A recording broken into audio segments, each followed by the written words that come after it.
hoje com o segundo dia dessa capacitação, e aí o dia de hoje vai ser focado nos fundos, né?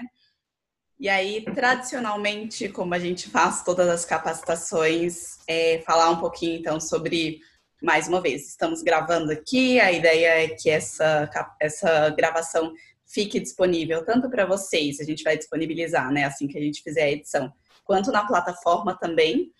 E aí, para isso, a gente vai hoje também, durante a capacitação, colocar o link para vocês preencherem o termo de uso de voz e imagem.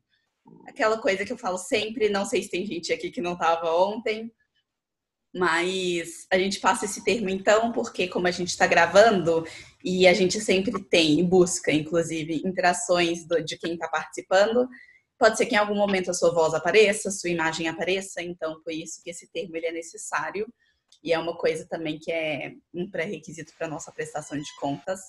Então, daqui a uns minutinhos eu vou colocar no chat o link para vocês e vou pedir para vocês preencherem, mesmo os que já preencheram os anteriores. A gente estava conversando com as pessoas de prestação de contas do Telos e falaram que é mais interessante a gente passar toda vez. Então, agora, sempre que tiver uma capacitação, a gente vai passar um novo termo para vocês.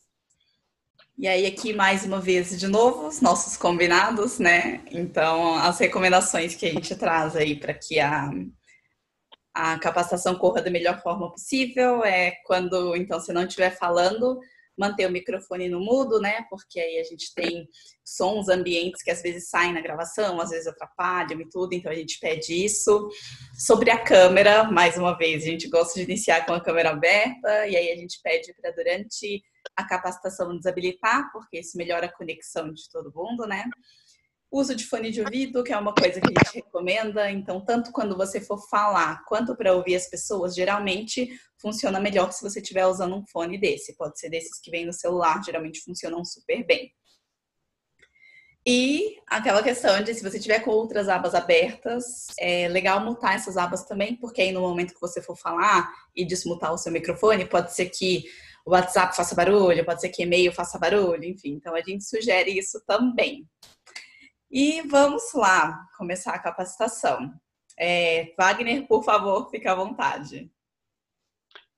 Bom dia mais uma vez, Luísa. Bom dia, conselheira presidente Vera. A sua pessoa, eu cumprimento todo mundo. Na pessoa da Luísa, eu cumprimento todos os colaboradores do Telos e todos os participantes desse encontro aqui de hoje. É bastante importante esse tema que nós vamos tratar aqui hoje, sobre o Fundo Estadual do Idoso, trazer algumas reflexões, né? Eu sei que onde vocês comentaram, mas logo cedo é bom porque a gente já começa logo cedo, né, no mundo mais concreto, não no mundo tão líquido, como, por exemplo, escreveu muito o antropólogo Zygmunt Bauman, e a gente pode falar um pouco mais da realidade econômica do Fundo Estadual do Idoso. Bom, eu começo aqui com 4 questões muito básicas, né, para que vocês possam ter essa clareza e a gente possa, de maneira evidenciar. Eu gostaria de ouvir as conselheiras e os conselheiros sobre a questão do ciclo orçamentário. A primeira na condição de conselheiro, você conhece o ciclo orçamentário? A segunda, para que serve o ciclo orçamentário, na sua ótica, no seu entendimento? O Conselho Estadual do Idoso enviou ou participou da construção do Plano Plurianual do Governo do Estado de São Paulo? 4. Anualmente, o Conselho Estadual do Idoso encaminha a proposta de acordo com o inciso 5º do artigo 5º, o inciso 15, perdão, do artigo 5º do Regimento Interno, que delibera sobre a execução do orçamento destinado ao funcionamento do próprio Conselho Estadual do Idoso de São Paulo.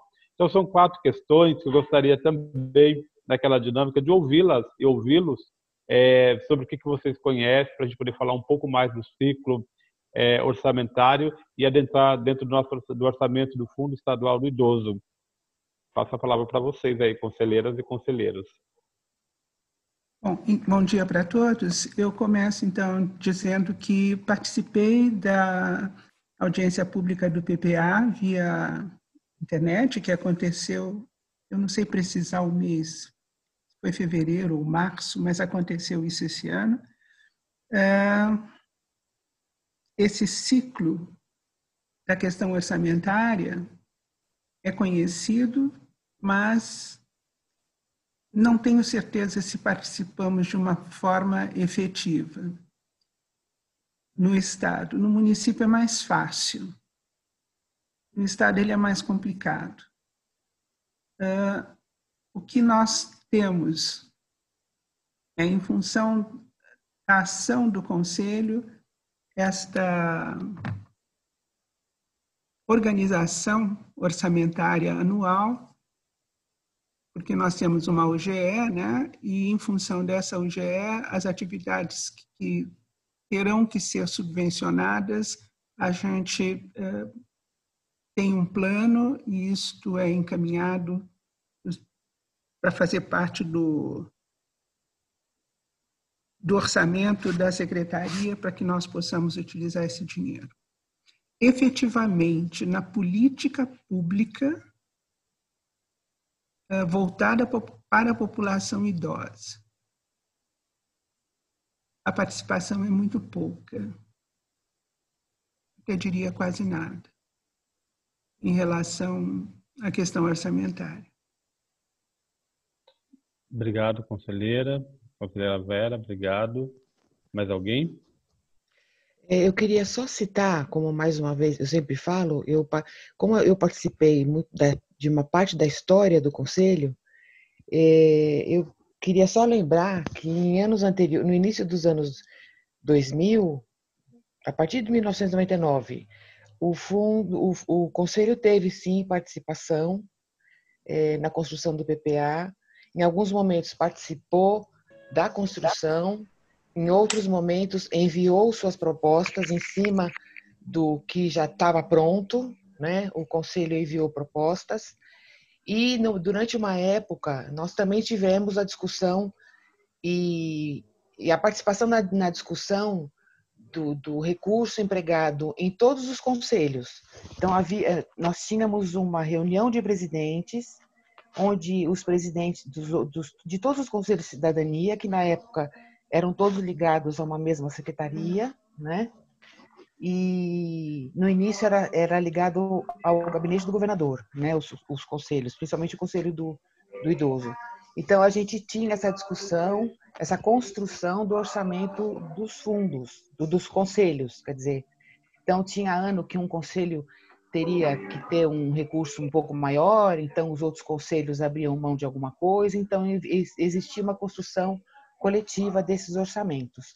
Mas lógico que antes disso era discutido o orçamento dentro do colegiado do Conselho do Idoso.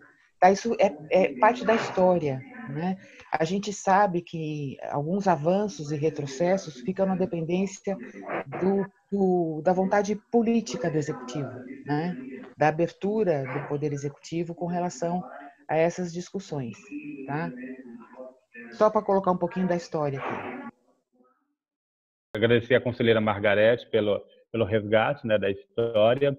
Ela traz uma fala bastante interessante, né, que a gente comenta depois que os demais conselheiros se pronunciarem, que é bacana a gente retomar a fala também da conselheira Margarete, que falou agora há pouco.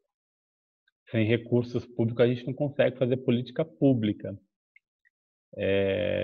Então, a gente só precisa refletir sobre isso. E quando a conselheira Margarete ela traz aí com bastante propriedade a história da construção do PPA, em períodos iniciais, vinculado a uma secretaria específica na época, ou no gabinete do governo do Estado de São Paulo, a gente tem que ter isso muito evidente na nossa fala pelo seguinte: a gente não pode ficar à mercê de quem entra e de quem sai da gestão pública estadual, ou municipal, ou federal. O Conselho precisa ter muito evidente o seu papel dentro do ciclo orçamentário para se fazer valer a participação do colegiado estadual. Na construção do PPA do Estado, ano passado, não sei se vocês tiveram a oportunidade de acompanhar, quem já estava aí ou quem chegou há pouco tempo, o governo ele fez aqueles encontros da macros regionais participativos em determinadas cidades, né? Foram 10 ou 15 encontros específicos realizados dentro do Estado de São Paulo, e também criou um sistema online para que as pessoas pudessem contribuir online com o PPA, para fazer a consolidação do plano plurianual do Estado de São Paulo. E o Conselho, conforme a conselheira Vera colocou aqui, ele já é uma unidade de orçamento, né? Uma unidade que gera despesas, né? O OGE, que o Conselho está vinculado dentro da coordenadoria, que hoje é o responsável, setor de convênios, é o Ricardo Wagner, inclusive ele é o gestor do FEI. E a gente precisa só aprofundar um pouco nessa questão do ciclo, porque senão a gente não consegue avançar em muitas coisas. Vocês ontem trouxeram, na fala de vocês, mensagens, histórias muito profundas para o controle social do idoso do Estado de São Paulo, do SEI, sobre os encontros regionais, as conferências, uma série de situações que tudo isso precisa repensar, porque há investimento público para realizar. Para um conselheiro participar de uma reunião presencial em São Paulo, por exemplo, a conselheira que estava lá em Bauru, que conversou conosco ontem, para ela vir para São Paulo, ela precisa pegar ônibus, alguém precisa custear isso, porque o conselheiro ele tem uma atuação relevante social e não é remunerado. Isso faz parte também, mas se precisa ter encontros em Brasília, encontros na capital, ou encontros em outra região do país, ou até fora do país, dependendo do plano de ação do Conselho, tem que prever essas despesas orçamentárias para que o Conselho possa, de fato, se mobilizar e se articular. O Conselho se faz com muita ação, e muita ação requer investimento. Para realizar um encontro regional, requer investimento. Mesmo que nós contemos com a articulação das diretorias regionais de assistência social ou outras secretarias municipais que têm ações regionais, como a saúde tem, como a educação tem, né? Porque assistência, educação e saúde são as que mais têm ações regionalizadas, têm as suas respectivas diretorias regionalizadas de execução de política pública. Seria interessante a gente sempre repensar nisso, essa questão do ciclo orçamentário. Mais alguém quer contribuir ou podemos avançar? Não fique constrangido. Eu acho que é importante a gente fazer esse diálogo, essas perguntas. Caso você nunca se deparou com isso, no poder público eu não consigo fazer movimentações orçamentárias com uma tranquilidade como, de repente, para quem vem com experiência da organização da sociedade civil. Tudo você precisa justificar e ter decreto ou lei autorizativa, porque senão você pode ser implicado numa improbidade administrativa. É importante, aí a última vez que fizeram isso foi conhecido como uma pedalada fiscal, né, no país. Então a gente precisa ter muito claro, ou começar a aprofundar nessa questão do orçamento, da participação do âmbito do Estado, porque vocês estão vinculados à Secretaria de Estado de Desenvolvimento Social, vocês já são uma unidade de despesa, né? Vocês têm aí a dotação orçamentária. Precisa acompanhar muito de perto essa dotação, que ela tem que linkar com aquilo que vocês apresentaram no plano de ação. Às vezes ocorre que vocês apresentam um plano de ação do Conselho e previu ali para o investimento para o ano de 2020, por exemplo, prever aí R$200 mil de todas as ações que o Conselho teria previsto para o ano de 2020. Naturalmente, por causa da pandemia, tudo isso terá que ser revisto. Então, essa revisão ela faz parte também do processo do ciclo orçamentário, precisa sempre comunicar o gestor da pasta, né, que no caso é a secretária de Estado, e o gestor do FEI, para que possa fazer os ajustes necessários ou, de repente, alocar isso numa outra dotação, se assim for permitido pelo Estado.